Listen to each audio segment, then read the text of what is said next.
Hi guys. So I had almost dropped the idea of like recording a video, but फिर मुझे लगा कि नहीं, कल ही मुझे किसी ने बहुत प्यार से कमेंट लिखा था कि thanks for like doing this every day और being consistent.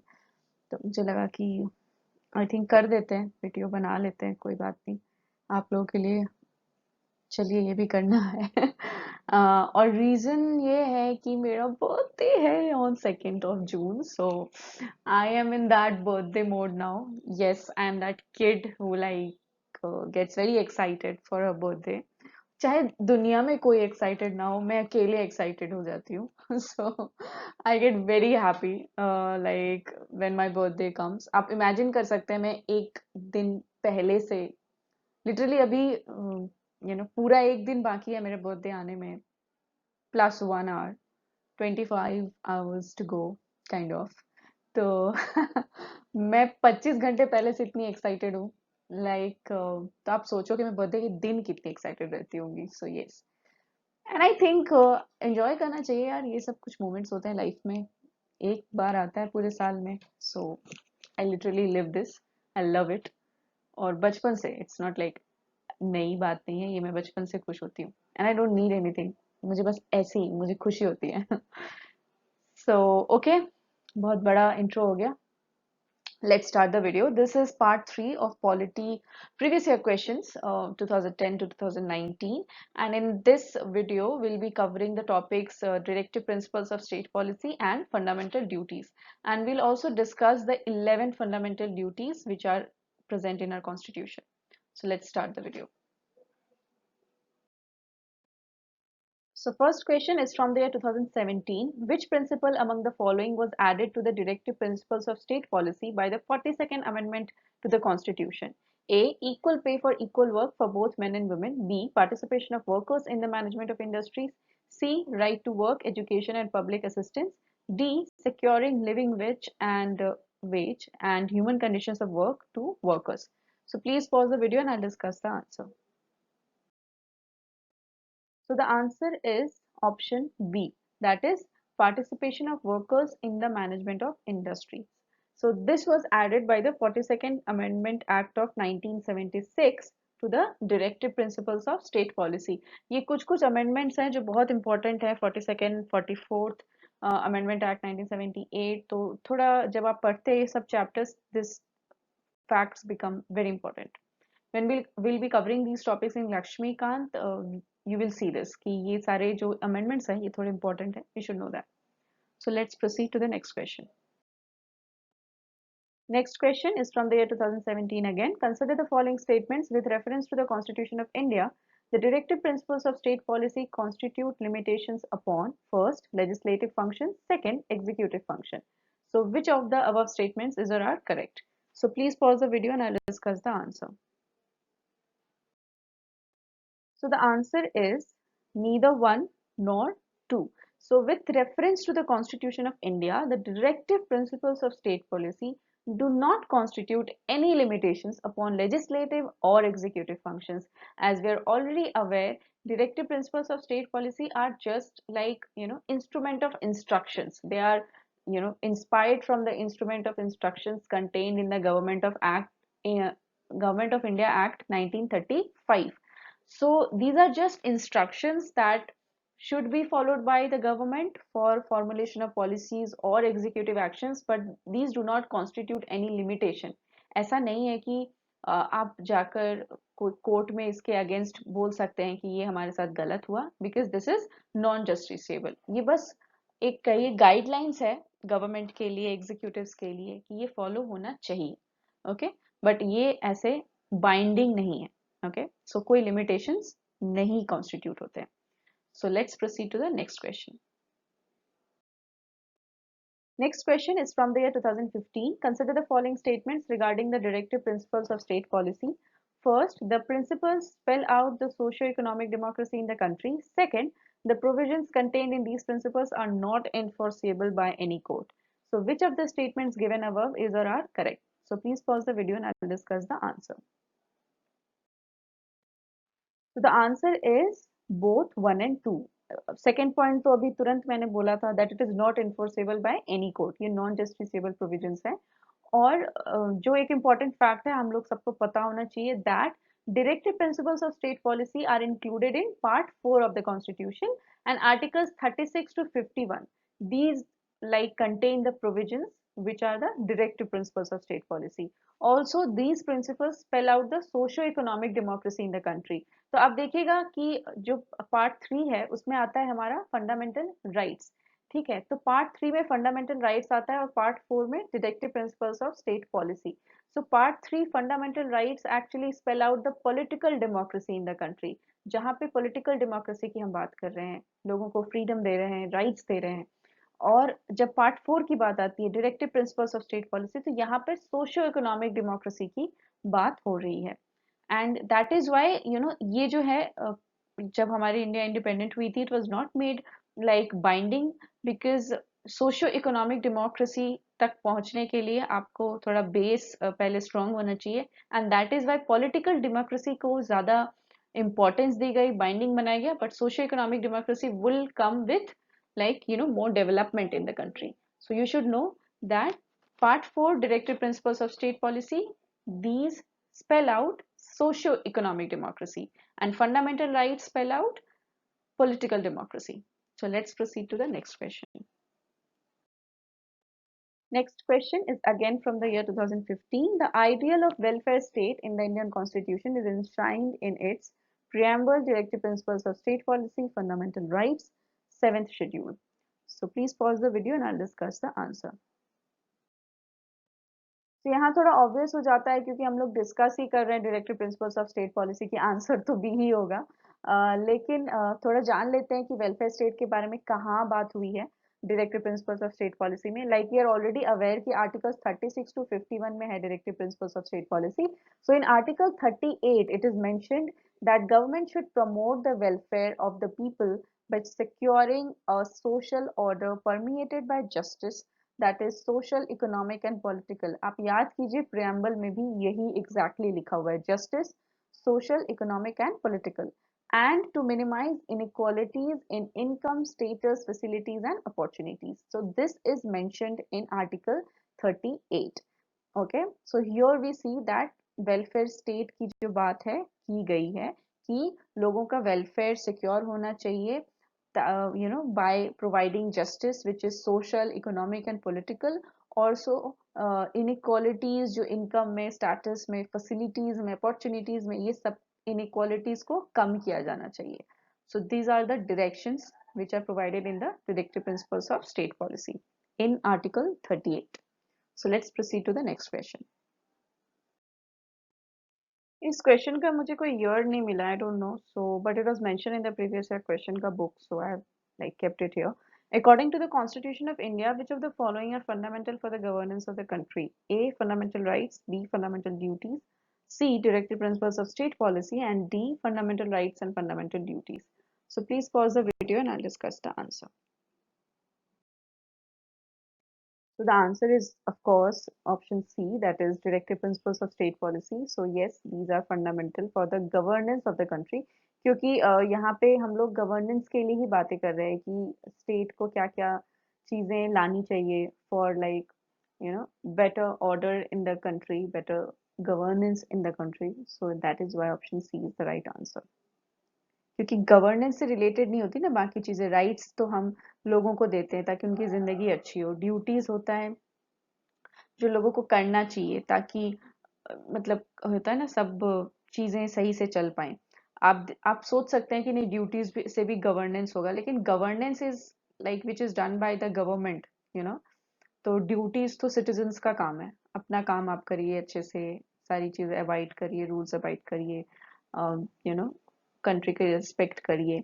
So this is not fundamental for the governance, but directive principles of state policy आप देखिएगा वहाँ पे सारी चीजें गवर्नेंस से रिलेटेड ही बोली गई हैं, to bring welfare in the state, to minimize inequalities in income, status, facilities, opportunities, जो भी हमने पढ़ा article 38. So yeah, so there everything is mentioned for the governance. So that is the option C is the right answer. So let's proceed to the next question. Next question is from the year 2012. Consider the following provisions under the directive principles of state policy as enshrined in the Constitution of India. First, securing for citizens of India a uniform civil code. Second, organizing village panchayats. Third, promoting cottage industries in rural areas. Fourth, securing for all the workers reasonable leisure and cultural opportunities. So, which of the above are the Gandhian principles that are reflected in the directive principles of state policy? So, please pause the video and I'll discuss the answer. So, we all know that 2 and 3 were like वहां से वो गांधी जी की पूरी visuals आने लगती है आप जब पंचायत और कॉटेज इंडस्ट्रीज देखते हैं करेक्ट तो गांधी जी की प्रिंसिपल्स ही यही थी वो मतलब कोऑपरेटिव वाले चीजों में बिलीव करते थे कि वो कैपिटलिस्ट वाली चीजों में वो बिलीव नहीं करते थे कि इकोनॉमी ऐसी हो वैसी हो मार्केट वैसा हो उनको लगता था कि नहीं हम लोग गांव में ही मिलजुल कर काम करके ही काम अपना चला सकते हैं जैसे पुराने जमाने में चलती थी चीजें तो इसीलिए वो विलेज पंचायत कॉटेज इंडस्ट्रीज ये सारी चीजों को बहुत प्रमोट करते थे सो इसीलिए 2 and 3 जो ऑप्शंस हैं इनको माना जाता है कि these are the Gandhian principles which are reflected in the directive principles of state policy and securing for citizens of India uniform civil code या फिर securing for all the workers reasonable leisure and cultural opportunities ये सब Gandhi ji was like not connected to this so these are not the options और जैसे कि already we have discuss लेकिन बार बार हम लोग ये चीज देखेंगे कि directive principles of state policy कौन से पार्ट में है पार्ट 4 और articles 36 to 51 contain directive principles of state policy and this is inspired by the constitution of Ireland तो ये भी आपको इंस्पिरेशन पता होनी चाहिए कहाँ से क्या चीज मतलब इंस्पायर्ड है तो यहाँ पे आपको देखना है कि ये कॉन्स्टिट्यूशन ऑफ आयरलैंड से इंस्पायर्ड है so let's proceed to the next question. The next question is from the year 2017. Which of the following statements is or are true of the fundamental duties of an Indian citizen? First, a legislative process has been provided to enforce these duties. Second, they are correlative to legal duties. Select the correct answer using the code given below. Option A, 1 only. Option B, 2 only. Option C, both 1 and 2. Option D, neither 1 nor 2. So please pause the video and I'll discuss the answer. So fundamental duties are mentioned in part 4A. Okay, and this was added in the Indian Constitution by 42nd Amendment Act 1976. जैसा कि आपको पता होगा या नहीं भी पता होगा तो मैं बता रही हूँ कि फंडामेंटल ड्यूटीज ओरिजिनली कॉन्स्टिट्यूशन में नहीं थे हमारे देश में इमरजेंसी आई थी और उस समय इंदिरा गांधी को ऐसा फील हुआ कि लोग अपनी ड्यूटीज नहीं समझते हैं राइट्स तो मांग लेते हैं पर ड्यूटीज नहीं समझते हैं और इसी के लिए उन्होंने 42nd अमेंडमेंट एक्ट 1976 से फंडामेंटल ड्यूटीज को इंक्लूड किया था कॉन्स्टिट्यूशन में और उसके बाद जो सरकार आई थी उन्होंने इंदिरा गांधी ने और भी मतलब इंदिरा गांधी गवर्नमेंट ने और भी बहुत सारे चेंजेस किए थे जो कि उतने सही नहीं थे तो जो नेक्स्ट गवर्नमेंट आई थी उन्होंने बाकी सारे चेंजेस को रिवर्ट किया था लेकिन फंडामेंटल ड्यूटीज को रखा गया क्योंकि इट वाज फेल्ट कि नहीं this is a good addition to the constitution so ये इम्पोर्टेंट है अभी हमारे कॉन्स्टिट्यूशन का हिस्सा है ये बहुत इम्पोर्टेंट ऑल्सो अभी क्वेश्चन की तरफ देखते हैं कि ये जो दो चीजें लिखी हुई हैं ये सही है कि नहीं है so a legislative process has been provided to enforce this duties जी नहीं ये भी डीपीएसपी की तरह नॉन जस्टिसेबल है ये कोर्ट में आप इसके बेसिस पे किसी को मतलब सजा नहीं मिल सकती है सेकेंड इज दे आर को रिलेटिव टू लीगल ड्यूटीज ये भी गलत है as I have already said this is non justiciable मतलब it is not enforceable in a court तो ऐसा नहीं है एक बंदा अगर फंडामेंटल ड्यूटीज नहीं करता है तो कोर्ट उसको 5 साल की सजा दे देगी ऐसा कुछ नहीं है ऐसा कोई लीगल प्रोविजन नहीं है कोई लेजिस्लेटिव प्रोसेस भी नहीं है ओके ये एक तरीके का मॉरल बाइंडिंग है और अगर आप ऐसा कुछ करते हैं और तब आप जाते हैं कुछ क्लेम करने देन आपको आपके फेवर में जजमेंट नहीं होगी because you did not fulfil your fundamental duty सो उस तरीके से आप समझो कि जजमेंट पास होगा ऐसा नहीं कि डायरेक्टली कोई फंडामेंटल ड्यूटी आपने नहीं किया and you will be thrashed so no that is not going to happen so इसीलिए option D neither 1 nor 2 is the right answer और एक मतलब एक जब आप पढ़ते हैं तो एक क्रिटिसिज्म भी आएगा when will study this in Laxmikanth कि जब फंडामेंटल राइट्स पार्ट 3 में है तो फंडामेंटल ड्यूटीज को उसमें ना इंक्लूड करके पार्ट 4 में क्यों इंक्लूड किया गया, मतलब पार्ट 4A क्यों है, वो पार्ट 3A क्यों नहीं है? लाइक फंडामेंटल राइट्स और ड्यूटीज हो जाते हैं फिर पार्ट 3 में, पार्ट 3 फंडामेंटल राइट्स और पार्ट 3A फंडामेंटल ड्यूटीज। लेकिन जैसा ऐसा लगता है कि कॉन्स्टिट्यूशन में पार्ट 4A में फंडामेंटल ड्यूटीज को इसीलिए लाया गया है क्योंकि पार्ट 4 में directive principles of state policy है और दोनों ही नॉन जस्टिसेबल है, मतलब ये बाइंडिंग नहीं है, कोर्ट में इन्फोर्सेबल नहीं है, जबकि पार्ट 3 में फंडामेंटल राइट्स जो हैं वो एक्चुअली कोर्ट में इन्फोर्सेबल है। आपके फंडामेंटल राइट्स पर अगर कोई भी लाइक ऑब्स्ट्रक्शन आया या किसी ने आपके फंडामेंटल राइट को छीनने की कोशिश की तो आप कोर्ट जा सकते हैं क्लेम करने के लिए। So that is why I think fundamental duties were kept outside part 3, क्योंकि ये लीगली बाइंडिंग नहीं है। So let's proceed to the next question. So, next question is from the year 2015. To uphold and protect the sovereignty, unity, and integrity of India is a provision made in the A. Preamble of the Constitution, B. Directive Principles of State Policy, C. Fundamental Rights, D. Fundamental Duties. So, please pause the video and I'll discuss the answer. So, the answer is option D. Fundamental Duties. तो अब जैसे जब ये statement पढ़ते हैं, to uphold and protect the sovereignty, unity, and integrity of India. तो I think it should be like थोड़ा सा क्लिक होना चाहिए कि ये ड्यूटी होगी हमारी कि हमें sovereignty, unity and integrity of India को प्रोटेक्ट करना है, अपहोल्ड करना है, करेक्ट। लेकिन फिर भी आप थोड़ा कंफ्यूज हो सकते हैं, आपको लग सकता है कि प्रियम्बल में भी शायद मेंशन हो ये चीज, लेकिन ऐसा नहीं है। इट्स फॉर फंडामेंटल ड्यूटीज, हमारी one of the fundamental duties यही है। So we will see all the 11 fundamental duties at the end of the video. So wait for that. And one question left. So let's go. So yes, this question is from the year 2011. Under the Constitution of India, which one of the following is not a fundamental duties? A. To vote in public elections. B. To develop the scientific temper. C. To safeguard public property. D. To abide the Constitution and respect its ideals. So please pause the video and I'll discuss the answer. So the answer is option A, to vote in public elections. So yes, to vote is not a fundamental duty. जबकि I think Swaran Singh committee ने recommend किया था but it was not accepted, और हो सकता है future में ये आ जाए क्योंकि ये होना चाहिए under fundamental duty to vote in public elections, but currently it is not a fundamental duty.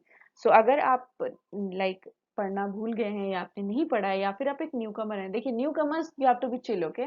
आप बस प्रीवियस ईयर देखिए, चिल करिए, आपको समझ में आना चाहिए कि क्वेश्चंस कैसे पूछे जाते हैं, ताकि जब हम पढ़ाई करें तो you understand that what kind of aptitude you need to develop when you are studying to answer UPSC questions.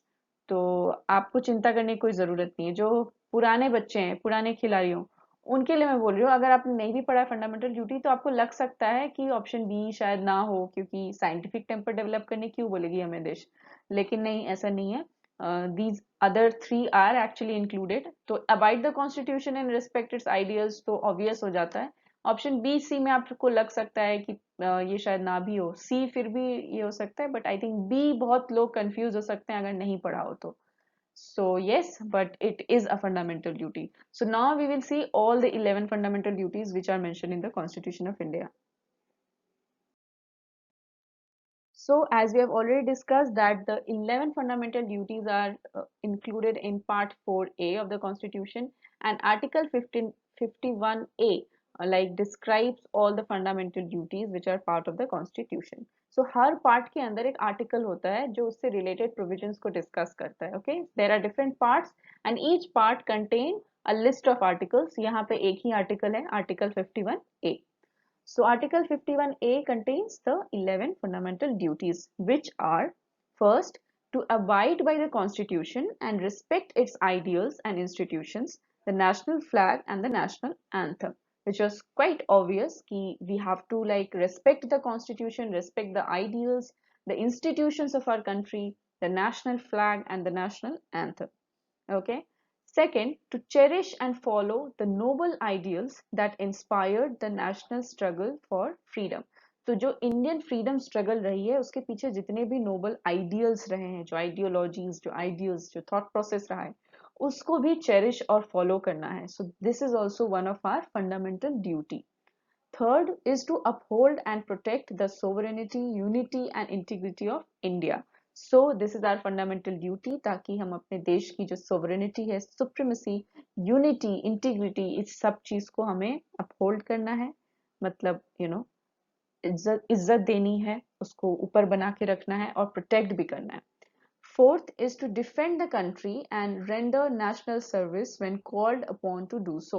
So we need to protect our country और अगर जरूरत पड़े तो आपको national service भी देना होगा. So this is also one of our fundamental duty. Fifth fundamental duty is to promote harmony and the spirit of common brotherhood amongst all the people of India, transcending religious, linguistic, and regional or sectional diversities, and to renounce practices derogatory to the dignity of women. तो सब में हमें brotherhood को promote करना है, चाहे वो किसी भी धर्म से हो, किसी भी भाषा का हो, किसी भी रीजन का हो, किसी भी सेक्शन का हो, और कोई भी ऐसी प्रैक्टिसेस जो विमेन डिग्निटी को इस डिसरिस्पेक्ट करते हैं या अच्छे नहीं हैं उनके लिए, उन सारी प्रैक्टिसेस को हमें छोड़ना है. So this is also mentioned in one of the fundamental duty. Sixth fundamental duty is to value and preserve the rich heritage of the country's composite culture. So जो हमारी country की जो culture है, उसके जो rich heritage है, उसे हमें value करना है, preserve करना है. So this is also our fundamental duty, that we should try to value and preserve the beautiful culture we have in our country. Second is to protect and improve the natural environment, including forests, lakes, rivers, and wildlife, and to have compassion for living creatures. तो ये जब आपके हम लोगों के world में देखिएगा, एक टाइम के बाद वो इन्वायरमेंट को लेकर थोड़ी कॉन्शियसनेस हो गई थी.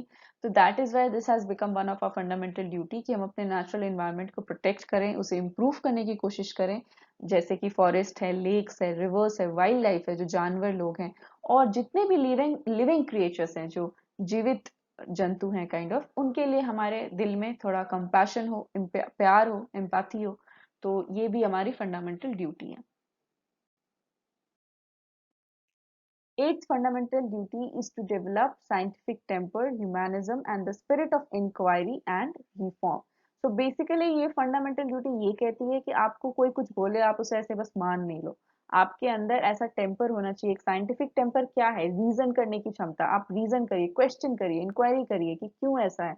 सो that is something which our country is asking us to develop, कि आपका ये भी ड्यूटी है कि आप इस चीज को डेवलप करें. कोई कुछ बोले उसे बस चुपचाप मानना नहीं है, क्वेश्चन करिए उस चीज को, और वो टेम्परामेंट होना चाहिए आपका. और ह्यूमैनिज्म होता है ना, एम्पैथेटिक रहिए, ह्यूमनिस्ट बिहेवियर होना चाहिए कि हम we are humans and humans are supposed to be empathetic, compassionate, and a person of reason. So like an organism of reason maybe. So whatever, तो ये एक reason करने की जो क्षमता है, that is also one of our fundamental duty. Ninth is to safeguard public property and to abjure violence. तो हमें public property को बचा के रखना है, प्यार से रखना है, और किसी भी तरीके का वायलेंस वहां पे नहीं करना है, कहीं भी वायलेंस नहीं करना है. पब्लिक प्रॉपर्टी बचाना है और वायलेंस नहीं करना है. वो होता है ना कि लोगों को गुस्सा आता है और फिर जाके लाइक तोड़ने लगते हैं, तो वो नहीं करना है. कुछ नहीं, आपको पब्लिक प्रॉपर्टी को रिस्पेक्ट करना है, किसी तरीके की वायलेंस नहीं करनी चाहिए. 10th is to strive towards excellence in all spheres of individual and collective activity, so that the nation constantly rises to higher levels of endeavor and achievement. So हमें excellence की तरफ जाना चाहिए, चाहे वो individual level पे हो या collective level पे हो, ताकि हमारा जो इंडिया है, हमारा जो नेशन है, वो continuously rise करता रहे, achievements लेता रहे वर्ल्ड में. So ये भी हमारी एक fundamental duty है. And last is which was added in recent years, that is to provide opportunities for education to his child or ward between the age of 6 and 14 years. तो आपका अगर कोई बच्चा है या कोई वार्ड है जिसके आप गार्जियन हैं, तो अगर वो 6 से 14 साल के बीच का बच्चा है, तो it's your fundamental duty to provide opportunity for education to that person, that child or ward. So हर बच्चे को जो 6 या 14 years के बीच का है, उसको पढ़ने का अधिकार होना चाहिए, और ये आपकी फंडामेंटल ड्यूटी है अगर आप उसके पेरेंट या गार्जियन है तो. and this duty was added by 86th Constitutional Amendment Act 2002. So this is where the actual study part ends. और अगर आपके पास वक्त नहीं है तो आप यहाँ से जा सकते हैं, और मैं शायद 1-2 मिनट और बकवास करूंगी and then tata bye bye. Okay, so yes, the video actually, the study part ends here. ये देखो, ये मेरा फ्यूचर रूप है. I am going to be this cool old granny if I grow old. उसके पहले टपक गई फिर तो नहीं, बट अगर मैं रही इतने साल तो I will be like her. She is so cute man and so like chirpy person. I love these kind of vibes from people. Love that. और तुम लोग तो गेम खेल ही नहीं रहे हो, और वैसे जो नए बच्चे हैं उनके लिए बोल दूं, क्या पता कोई स्पोर्ट ही निकल जाए. कि गेम ये था कि मैं एक पिक्चर डालूंगी at the end and you have to tell what comes to your mind by seeing that picture, and you don't have to hear my part of the story. उसके पहले ही आपको अपने बारे में लिखना है. मतलब आप you have to pause the video when the picture comes. कोई खेल नहीं रहा यार, सब बोरिंग है यहाँ पे, पढ़ते चले जाते हैं क्या यार. थोड़ा सा फन एलिमेंट रहना चाहिए. मैंने ये पिक्चर वाली चीज शुरू ही इसलिए की थी ताकि you get a break from that, you know, जो आपने 25-30 मिनट या 40 मिनट इंटेंस गुजारे हैं. तो एक 2 मिनट की बकवास सुनने से क्या होता है ना, दिमाग थोड़ा फ्रेश होता है. मैं ना बीच में एकदम से साइको हो गई थी. क्योंकि I didn't have anyone to talk. I mean I still don't have, लेकिन आई रियली फेल्ट कि मे बी मैं चिल कम करने लगी हूँ और इसीलिए दिमाग पे थोड़ा असर हो रहा है. It's getting bog down by the seriousness. And ऐसा होता है, आपको मजाक लगेगा but this happens. I mean I literally felt जैसे मेरा ब्रेन एकदम से क्लोज हो गया है. आई एम वर्किंग बट जो फ्रेशनेस होनी चाहिए मेरे माइंड में, that was not there. So it is important you take a छोटा सा break and you just do some bakwas, write something, have a chill pill moment. It's important. Inspire लो यार, देखो कितना अच्छा इंस्पिरेशन है ये सामने में पिक्चर. और क्या चाहिए, ऐसा बनना है, यही है एम्बिशन लाइफ का. Okay, so yes, this is where we end the video. And if you're new to the channel, please subscribe to the channel. I make videos on the preparation of UPSC examination, and if even if you're a state PSC aspirant, it's going to help you. Or if you're giving any government exam and you need to like have general awareness wali cheez, so it will help you. And if you are just like not into any preparation, but आपको अच्छा लगता है थोड़ी philosophical चीजें सुनना life के बारे में, तो वो भी है मेरे चैनल पे. You can go and watch that. So subscribe कर लीजिए पहले, बहुत ज़रूरत है आपकी. मतलब आप जितना नहीं जानते उससे ज़्यादा. मेरे यू नो वीडियोस और सब्सक्रिप्शन की जो रेशियो चल रही है वो 1:3 चल रही है. मतलब for one subscriber I'm making 3 videos. You will not get a creator like this. So yes, respect thy creator. Okay. और मैं काफी अच्छे सेंस ऑफ ह्यूमर वाली भी हूँ. So if you respect that you can still join my channel. And अगर आपको लग रहा है कि मैंने अच्छी मेहनत की है तो लाइक कर दीजिए वीडियो को, खुशी मिलती है मुझे. और शेयर भी कर दीजिए अगर किसी को हेल्प करेगा. भगवान आपका भला करेगा, मैं भी आपका भला करूंगी दूसरा वीडियो डालकर. Okay, so yes, thank you so much for watching the video and I will meet you in the next video. Bye bye.